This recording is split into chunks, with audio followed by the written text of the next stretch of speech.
Trap काफी तेजी से हमारे देश के नौजवानों को और कई लोगों को अपने ट्रैप में ले रहा है। कैसे समझें कि जब कोई कॉल आपको आ रहा है तो वो हनी ट्रैप है या नहीं, कैसे इससे बचें, इसी मुद्दे को आगे बढ़ाते हैं और बात करते हैं हमारे आज के खास मेहमान से। हमारे साथ अनुज अग्रवाल जुड़ रहे हैं जो centre for research on cyber crime and cyber law के चेयरमैन भी हैं।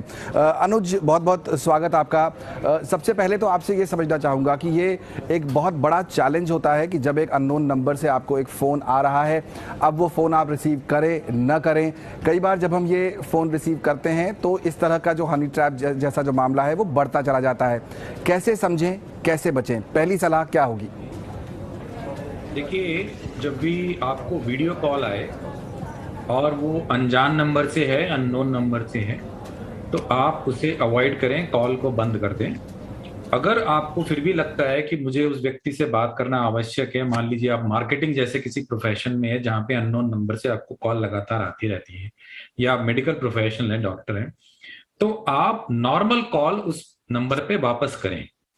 वीडियो कॉल से बचें, क्योंकि जब ये वीडियो या कोई भी कॉल अगर आपकी चल रही है और उसके बीच में वीडियो शुरू करने की रिक्वेस्ट आती है, आप उसको एक्सेप्ट ना करें, क्योंकि अननोन नंबर से जब भी कोई वीडियो कॉल आपको आ रही है उसके पॉर्न कॉल में कन्वर्ट हो जाने के चांस बहुत ज्यादा है, क्योंकि इस पर बड़े स्केल पर रैकेट के रूप में ये काम कर रहा है और काफी बड़ी संख्या में लोग और हर तबके के, हर सोशल स्टेटस के, हर इनकम स्टेटस के लोग इसमें फंस जाते हैं। इसमें ऐसा कुछ नहीं है कि कोई पर्टिकुलर कैटेगरी के लोग ही इसमें सिर्फ फंसते हैं।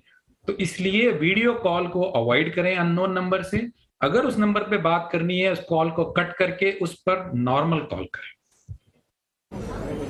करेक्ट। तो यानी वीडियो कॉल से बचना बहुत ज़रूरी है। पहला स्टेप तो यही सबसे इंपॉर्टेंट चीज़ है कि जब भी कोई अनजान नंबर से वीडियो कॉल आ रहा है तो उससे बचें। एक बहुत बड़ा जो मुद्दा रहता है वो रहता है स्टिग्मा का। लोग आमतौर पर जब ऐसी चीज़ में फंस जाते हैं तो वो चर्चा कम से कम करते हैं, बताना नहीं चाहते हैं, क्योंकि समझ में नहीं आता कि कैसे इस बात को आगे बढ़ाया जाए। कई लोग जो हैं जब वो पुलिस के पास जाते हैं तब भी उसका समाधान नहीं मिलता। मैं ये जानना चाहता हूँ कि पुलिस के लिए या साइबर सिक्योरिटी सेल्स जो हैं हमारे पुलिस की, वो कितनी सक्षम हैं इस तरह के केसेस को पकड़ने के लिए, ताकि लोगों में ये भरोसा लौटे और अगर इस तरह के मामले में वो फंसे तो वो पुलिस के पास जाएं। देखिए, सबसे पहले तो मैं आपका धन्यवाद देना चाहूंगा कि आपने इतने महत्वपूर्ण विषय पर ये कार्यक्रम रखा। इससे लोग जागरूक होंगे। इसमें शर्माने या घबराने की कोई बात नहीं, क्योंकि मैंने जैसा बताया कि समाज के, इनकम के किसी भी स्तर का व्यक्ति इसमें फंस सकता है, अननोन, अनजाने में, रात में, दिन में, कभी भी।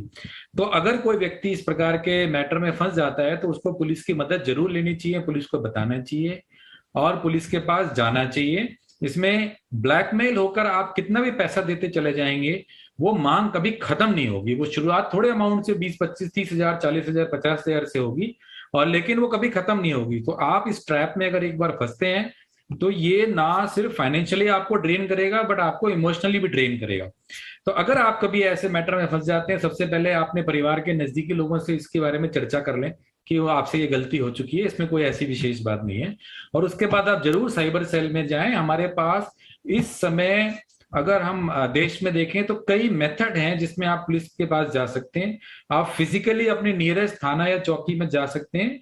आप ऑनलाइन भी cybercrime.gov.in पर इसकी कंप्लेंट कर सकते हैं, जहां पर ये जो वेबसाइट है वो होम मिनिस्ट्री द्वारा संचालित है और सभी स्टेट्स में ये काम करती है। आप वहां से अपनी कंप्लेंट दे सकते हैं। उसमें अश्लील और महिलाओं के प्रति किए जा रहे अपराधों के लिए अलग से एक कैटेगरी भी बनी हुई है, क्योंकि ये गंभीर किस्म के अपराध हैं जिसमें व्यक्ति ना सिर्फ फाइनेंशियली बट इमोशनली भी ड्रेन होता है। तो आप वहां भी शिकायत कर सकते हैं। तो ये दोनों मेथड हैं, आप इसको इस्तेमाल करके पुलिस के पास जाएं। निश्चित रूप से पुलिस इसमें आपकी मदद करने का पूरा प्रयास करेगी और मदद होती है। इसमें स्टिग्मा वाली कोई बात नहीं है, क्योंकि ये तो एक प्रकार की गलती है और इस प्रकार के मैटर काफी सामने आ चुके हैं, तो ऐसा नहीं है। लेकिन हाँ, ये जरूर है कि जो व्यक्ति स्वयं इसमें इंडल्ज हो जाते हैं, ये जानने के बावजूद भी कि सामने वाला जो कॉलर है वो अश्लील हरकतें कर रहा है, जैसा कि आपने भी बताया प्रोग्राम के शुरू में, और आप अगर उसको उसी भाषा में जवाब दे रहे हैं, तो फिर तो ऑब्वियसली आपका इसमें इन्वॉल्वमेंट हो गया। तो उससे बचना है और पुलिस के पास जाना है। पुलिस निश्चित रूप से आपकी मदद करेगी। चलिए, तो यानी पुलिस पर भरोसा रखें और इस तरह की कोई भी समस्या होने पर जाया जा सकता है। अनुज जी, ये भी समझना जरूरी है कि क्या हमें एक ऐसे सिस्टम की ज़रूरत है जहां से इस तरह के जो फ़ोन पर या वीडियो कॉल पर जो इश्यूज़ या जो मुद्दे आ रहे हैं, जैसे ये हनी ट्रैप जैसा मामला है, इसको कम से कम किया जा सके, रोका जा सके। आपको लगता है कि चाहे वो सरकार की तरफ से हो, राज्य सरकार हो या केंद्र सरकार हो, उनकी तरफ से कोई कदम उठाए जा सकते हैं? क्या हो सकते हैं? ये आपने बहुत अच्छा बात कही। देखिए, लॉ एंड ऑर्डर का जो मैटर है वो स्टेट का है, और ये जो साइबर क्राइम होते हैं वो इंटर स्टेट होते हैं। ज्यादातर अपराधी इस बात का फायदा उठाते हैं। तो अगर मान लीजिए आप दिल्ली या बॉम्बे स्टेट में हैं, तो वो हो सकता है तमिलनाडु, झारखंड या किसी दूसरे स्टेट से साइबर अपराधी आपको टारगेट कर रहे हैं। उनको पता है कि पुलिस को दूसरे स्टेट में ऑपरेट करने में थोड़ी दिक्कत आती है। तो इसके लिए सरकार ने, भारत सरकार ने कोऑर्डिनेशन एजेंसीज बनाई हैं with in the home ministry, cyber crime के कोऑर्डिनेशन के लिए खास तौर पे बनाई है, और वो इंटर स्टेट काम कर रही है, इंटर स्टेट पुलिस को कोऑर्डिनेशन में हेल्प कर रही है। बट यस, साइबर क्राइम का जो मैटर है उसको बाय लॉ सेंट्रल एजेंसी ही देखे, और वो सेंट्रल एजेंसी हर स्टेट में ऑपरेट करने के लिए फ्री हो। यहां पर स्टेट गवर्नमेंट्स को अपने कहीं ना कहीं एक जो उनको एक पावर दी गई है कि भाई लॉ एंड ऑर्डर आपका सब्जेक्ट होगा, उससे आगे बढ़ के देखना चाहिए। जब इस प्रकार का संविधान बना था और पावर्स का डिस्ट्रीब्यूशन हुआ था, उस समय साइबर क्राइम जो कि इंटर स्टेट होता है वो इतनी ज्यादा वो था ही नहीं। और 1947 में जब हमारा संविधान बनना शुरू हुआ और 1950 में जब ये लागू हुआ, तब साइबर क्राइम जैसी कोई चीज थी ही नहीं। किसी ने सोचा भी नहीं था कि ऐसे कोई क्राइम आएंगे। लेकिन आज 2022 में इस तरह के क्राइम बहुत बड़ी संख्या में, उनकी परसेंटेज बहुत ज्यादा बढ़ चुकी है, और करीब करीब हर व्यक्ति किसी न किसी रूप से इससे पीड़ित या प्रभावित है। उसके परिवार या रिश्तेदारी में कहीं हो रहा है, दोस्तों में हो रहा है। तो अब हमें आवश्यकता है कि हम अपने लॉ एंड ऑर्डर को स्टेट की जगह पूरे कंट्री के माध्यम से देखें। साइबर क्राइम के मामले में, जिसमें खासतौर पर महिलाओं और बच्चों के प्रति अपराध हैं, यौन अपराध हैं या फाइनेंशियल क्राइम्स भी हैं, तो साइबर के माध्यम से जो भी अपराध हो रहे हैं उनको हमें कंट्री के माध्यम से, देश के माध्यम से देखना पड़ेगा। स्टेट के माध्यम से देखने में अपराधियों को अपर हैंड मिलता है, उनको फायदा हो रहा है। बिल्कुल, यही मैं आपसे पूछना चाह रहा था अनुज जी, अभी की नेशनल लेवल की एक एजेंसी होनी चाहिए, जैसा आप भी रिकमेंड कर रहे हैं कि यहाँ पर ज़रूरत है। सवाल ये है कि कितना पॉसिबल है, कितना आसान है सरकार के लिए इस तरह की एक एजेंसी बना पाना। हम लोगों को ये सलाह ज़रूर दे सकते हैं कि वो कैसे केयरफुल रहें। जो आपने भी बात कही यहाँ पर, वो अपनी जगह ठीक है, लेकिन जब सरकार से मदद लेने की बात आती है तो सरकार के लिए कितना आसान है कि वो एक नेशनल लेवल की एक एजेंसी बनाए, ताकि ये सारे मामले जो हैं वो नेशनल लेवल पर सॉल्व हो सके।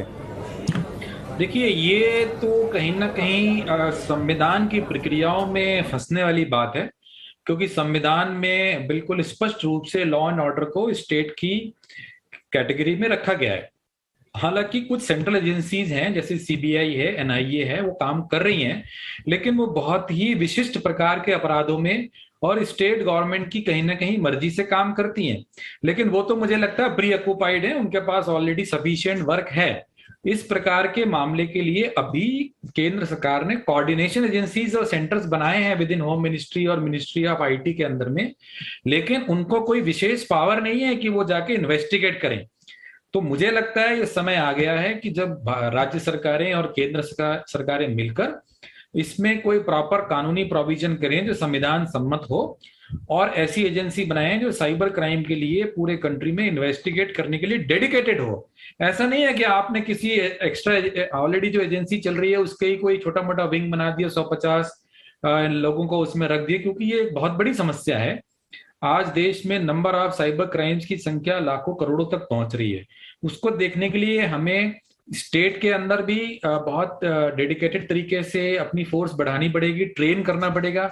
जो एक सबसे बड़ी समस्या आ रही है कि जो एग्जिस्टिंग पुलिस फोर्स है वो साइबर क्राइम के मामलों में उतनी ट्रेंड नहीं है, और कहीं ना कहीं अपराधी अपराध के रोज नए नए तरीके निकाल रहे हैं। तो उनको लगातार और बहुत अच्छे स्तर की ट्रेनिंग देनी है, और एक केंद्रीय एजेंसी स्थापित करनी है जिसको ये पावर हो कि साइबर क्राइम की शिकायत मिलने पर वो इंटर स्टेट इन्वेस्टिगेशन कर सके। जैसे कि अगर आप देखिए, झारखंड का एक क्षेत्र है जो कि साइबर क्राइम के लिए बड़ा मशहूर है, उस पर एक मूवी तक बन चुकी है।